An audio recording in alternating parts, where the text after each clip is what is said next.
मित्रांनो मी आता आलो आहे घृष्णेश्वरला. हे 12 ज्योतिर्लिंगांपैकी हे एक ज्योतिर्लिंग आहे आणि आता मी चाललो आहे तिकडे, तुम्हाला दाखवतो. हे बघा, हे मार्केट वगैरे आहे.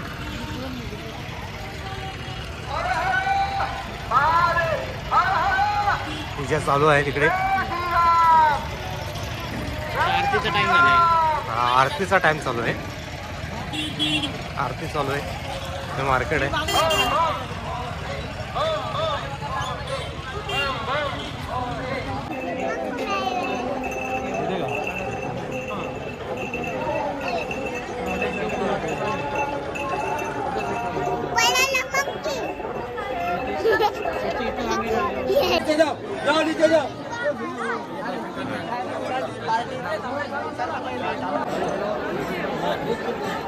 मित्रांनो, हे 12 ज्योतिर्लिंगांपैकी एक मंदिर म्हणजे घृष्णेश्वर मंदिर.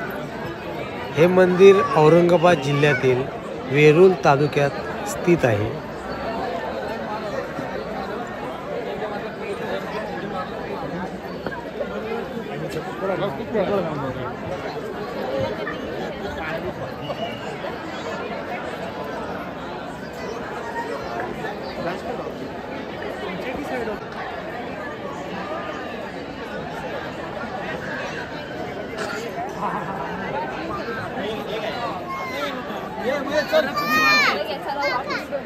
चला चला फटाफट गाडी पाशी डायरेक्ट गाडी पाशी मध्ये थांबायचं नाही.